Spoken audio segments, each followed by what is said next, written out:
जय श्री कृष्ण साथियों।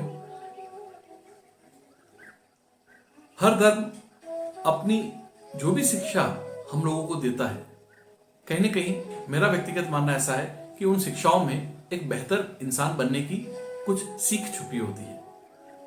जब आप उन शब्दों का भी भावार्थ पकड़ेंगे तो आप महसूस करेंगे कि आपको इंसानियत को बढ़ावा देने के लिए, समाज में अपना योगदान देने के लिए किस तरह से बेहतर जीवन जीना है, इनकी जो शिक्षाएं हैं वो छुपी भी हैं।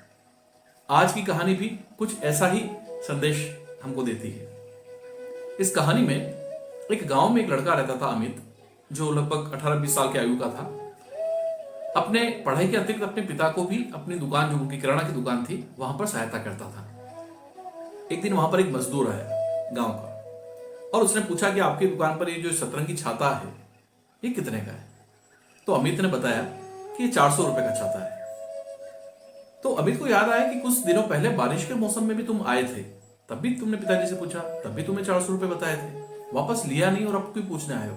जबकि अब तो बारिश का मौसम जा चुका है, नवरात्रि चल रही है, अब तो ठंड आने वाली है अब तो उस मजदूर ने बताया कि साहब, मैं एक बहुत गरीब मजदूर हूँ, मेरी बच्ची को ये सतरंगी छाता पसंद आ गया और वो लेने की जिद करने लगी।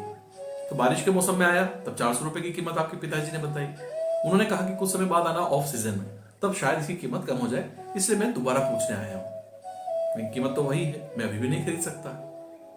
तो अमित ने देखा कि उस मजदूर के साथ रोड के दूसरी ओर उसकी बच्ची भी आई है, जो खड़ी भी है और चेहरे पे मुस्कान है, आंखों में चमक है कि आज शायद पिताजी मेरी पसंद का छाता लेके आएंगे।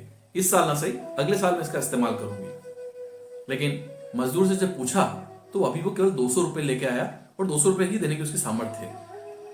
अमित ने मन ही मन सोचा कि 400 रुपए का छाता 200 रुपए में देकर मैं पिताजी के साथ भी गलत नहीं कर सकता, तो मैं क्या करूं? तो उसने मन ही मन एक हिसाब लगाया। उसने कहा कि तुम को आज ये छाता केवल आज के लिए 100 रुपए में मिलेगा।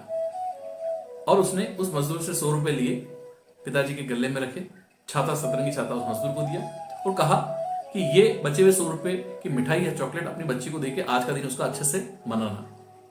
खुश होकर वो मजदूर अपनी बच्ची के पास गया। बच्ची भी खिलखिलाकर, मुस्कुराकर उस छाते को पाकर बहुत खुश हुई। अब दूसरी ओर अमित ने, क्योंकि नवरात्रि चल रही थी, अमित की माताजी ने उसे माताजी के मंदिर में भेंट करने के लिए 500 रुपए दिए थे। तो अमित ने उन 500 में से 300 रुपए पिताजी के गले में डाले, ताकि पिताजी को छाते की कीमत 400 रुपए पूरी प्राप्त हो, और बचे हुए 200 रुपए उसने फिर भेंट में दक्षिणा करने का, भेंट करने की योजना बनाई। क्या आपको लगता है कि अमित ने ठीक निर्णय किया?